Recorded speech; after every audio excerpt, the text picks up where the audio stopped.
ำนับรับตอนการเลือกตั้งสมาชิกสภาแห่งชาติสุดที่10และสภาประชาชนขั้นแขวงสุดที่5อย่างสุดใจ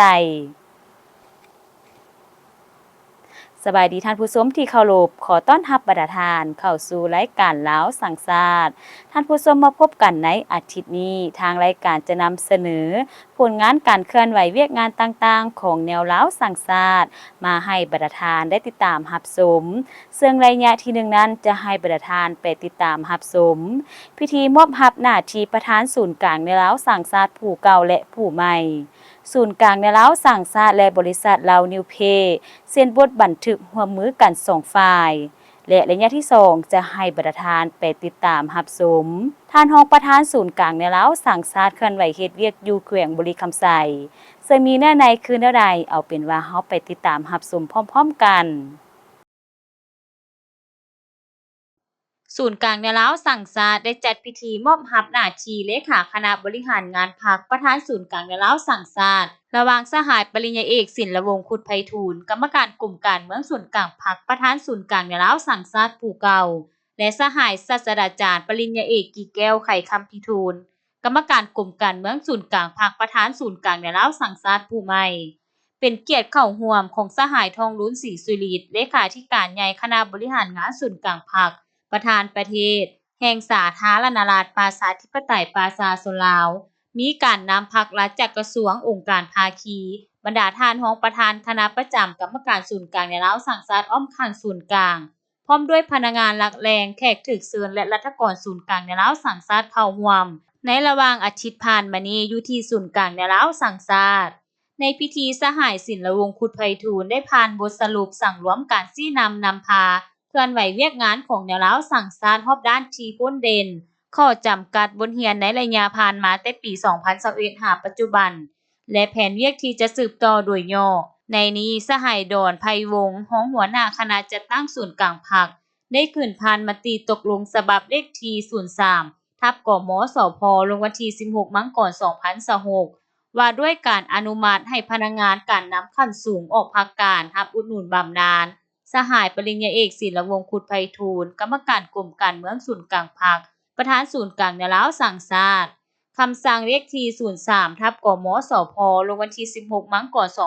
2026ว่าด้วยการยกย้ายพนักงานการนำขั้นสูงไปรับหน้าที่ใหม่อยู่ศูนย์กลางแนวลาวสังสาสตร์สหายศาสตราจารย์ปริญญาเอกกี่แก้วไข่คำพิทูลกรรมการกลุ่มการเมืองศูนย์กลางพรรคประธานศูนย์กลางแนวลาวสังสาสตร์และมติตกลงฉบับเลขที่05ทับกมสพลงวันที่16 มังกร 2026ว่าด้วยการอนุมัติให้พนักงานการนำขั้นสูงออกภาคการรับอุดหนุนบำนาญสหายดร.นางอินละวันแก้วบุญพันธ์อดีตกรรมการศูนย์กลางพรรครองเลขาคณะพรรครองประธานศูนย์กลางแนวลาวสังสาสตร์โอกาสที่มีความหมายสำคัญนี้สหายทองลุ้นศรีสุริตได้เป็นเกียรติโอ้ลมก่อนอื่นสหายได้แสดงความย่องยอสมเสยต่อผลงานพ้นเด่นและผลสำเร็จหลายด้านของขีดเวียกงานแนวโน้มตลอด5 ปีผ่านมาภายใต้การนำพาของสหายศิลวงศ์ขุดไพฑูรย์พร้อมด้วยคณะพร้อมทั้งให้ทิศทางแผนการนำพาเวียกงานแนวโน้มในต่อหน้าข้าพเจ้าขอถือโอกาสนี้เสนอว่างคำเห็นต่อบรรดาสหายดังนี้ 1. ต้องได้สืบต่อเพิ่มทวีความสามัคคีภายในคณะพรรคพนักงานก็คือกรรมการศูนย์กลางในเราสังสาสตร์ได้มีความหนักแน่นความเป็นเอกภาพสูง 2. พวกสายต้องได้ยกสูงบทบาทของในเราสังสาสตร์ในการเป็นหลักแหล่งเป็นผู้นำผู้กำเนิดขั้นทุ่งในการเสริมขยายมูลเสื่ออันดีงามของชาติเต้าห่วมความสามัคคีเป็นปึกแผ่นแน่นหนาทั่วปวงชนลาวทั้งชาติเอานี้ให้กว้างขวางนักแน่นเสมอต้นเสมอปลายแท้อันที่ 3ต้องได้สืบต่อปลุกระดมเสริมสู่น้ำใจรักษาสติศาสตร์เอกลักษณ์เป็นเจ้าตนเองสร้างความเข้มแข็งโดยตนเองในถั่วปวงชนทั้งชาติให้สูงกว่าเวลาใดหมดอันที่4เป็นยู่ขบวนการแข่งขันรักษาและพัฒนาก็คือคำขวัญโดยถือเอาขอแข่งขัน สีเสริมสร้างนี่สีเสริมสร้างนี่ของแนวสังสารสู่ล่วงเลิกจะเป็นขบวนการฟดฝืดแข็งแห้งต่อเนื่องและกว้างขวางขึ้นอันที่5เสนอว่าสืบต่อเอาใจใส่ศึกษาพมการเมืองแนวคิดยกสูงสติระวังตัวบาดสกัดกั้นตีถอยกลอุบายหันเปลี่ยนโดยสันติของอิทธิกำลังปรปักษ์อันที่6เอาใจใส่ประสานงานอย่างนักแน่นของตัวทั้งช่วยเหลือบรรดาองค์การภาคีของในเราสังสารให้เป็นจิตหนึ่งใจเดียวกันช่วยสู้ยุ่งนุ่นกันเฮ็ดนาทีที่พรรคมอบหมายให้ จากนั้นสหายศาสตราจารย์ปริญญาเอกกี่แก้วไขคำพิทูลได้ขึ้นกล่าวรับคำโอวาทซึ่งก่อนอื่นสหายได้กล่าวขอบใจต่อกลุ่มการเมืองศูนย์กลางพรรคที่ไว้วางใจมอบหมายหน้าที่อันมีเกียรติและหนักหน่วงให้ตนรับผิดชอบตนเองพร้อมด้วยหมู่คณะและกรรมการในลาวสร้างชาติทุกขั้นจะพร้อมกันนำเอาความเป็นห่วงเป็นใยและจิตใจซี้น้ำของคันเทิงนำไปพันขยายให้มีผลสำเร็จอย่างบ่หยุดยั้งและต่อไปจะให้บรรดาทานไปติดตามรับชมศูนย์กลางในลาวสร้างชาติและบริษัทลาวนิวเพย์เซ็นบทบันทึกร่วมมือ2ฝ่าย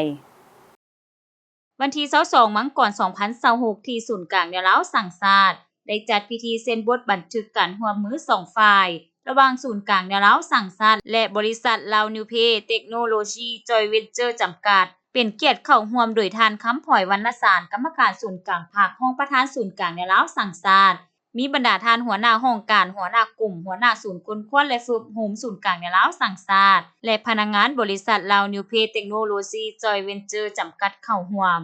ต่างหน้าเซ็นบทบันทึกการร่วมมือครั้งนี้โดยท่านปริญญาเอกดาวเวียงศักดิ์วังวิจิตรหัวหน้าห้องการศูนย์กลางในลาวสร้างชาติและท่านนางแสงอรุณสุภานุวงศ์ประธานบริษัทลาวนิวเพย์เทคโนโลยีจอยเวนเจอร์จำกัดท่านประธานบริษัทได้รายงานโดยย่อเกี่ยวกับการร่วมมือดังกล่าวเพื่อพันขยายมติ04/กมสพ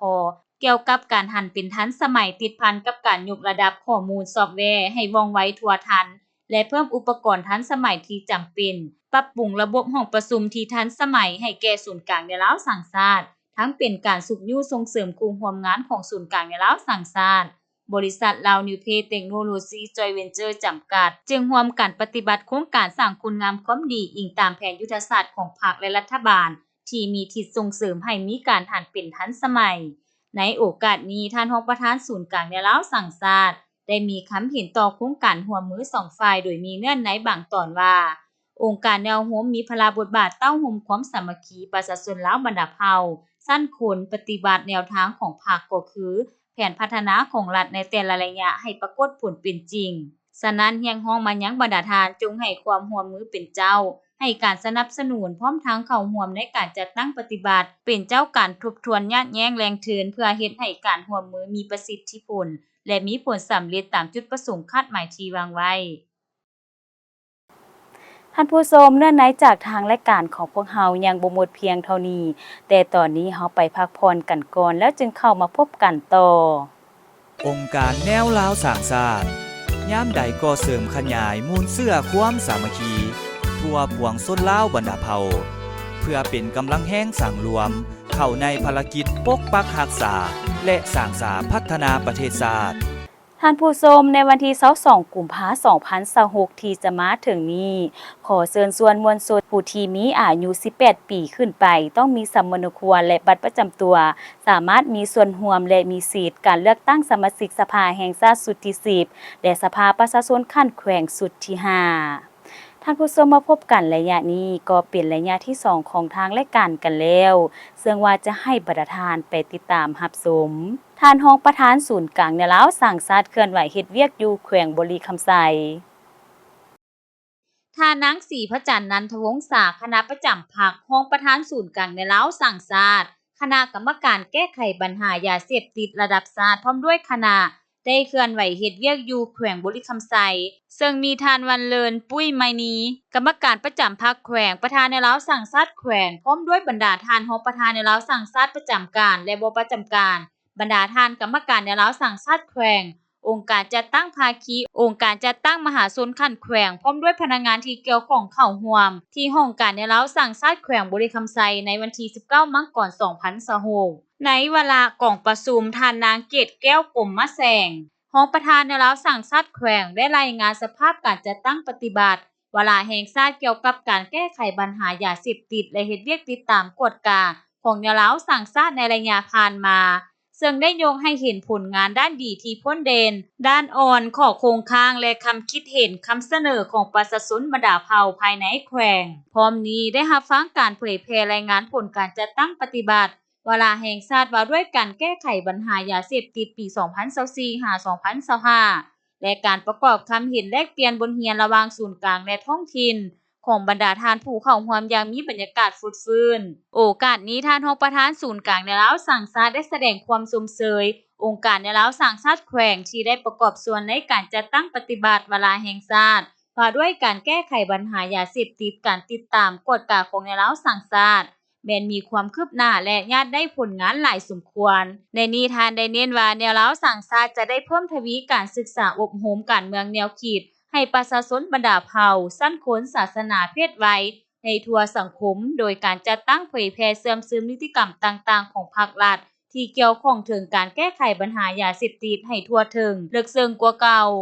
สำหรับเวียกงานติดตามกฎกาของแนวเล้าสั่งชาติแม้นสืบต่อสร้างความรับรู้เข้าใจให้สังคมได้รับทราบซึ่งการติดตามกฎกาของแนวเล้าสั่งชาติแม้นการติดตามกฎกาโดยผ่านคำคิดคำเห็นคำฮ้องคำเสนอการส่องแสงความมุ่งมา่ปรารถนาของประชาชนบรรดาเผ่าเกี่ยวกับการจัดตั้งปฏิบัติแนวทางนโยบายรัฐธรรมนูญกฎหมายและแผนพัฒนาเศรษฐกิจสังคมแห่งชาติในระยะใหม่ซึ่งต่างจากการติดตามกฎกาขององค์การกฎการรัฐต้านการส่อราษฎร์บังหลวงของรัฐการติดตามกฎกาดังกล่าวของแนวเล้าสั่งชาติโดยแนใส่เสริมขยายสิทธิ์เป็นเจ้าของประชาชน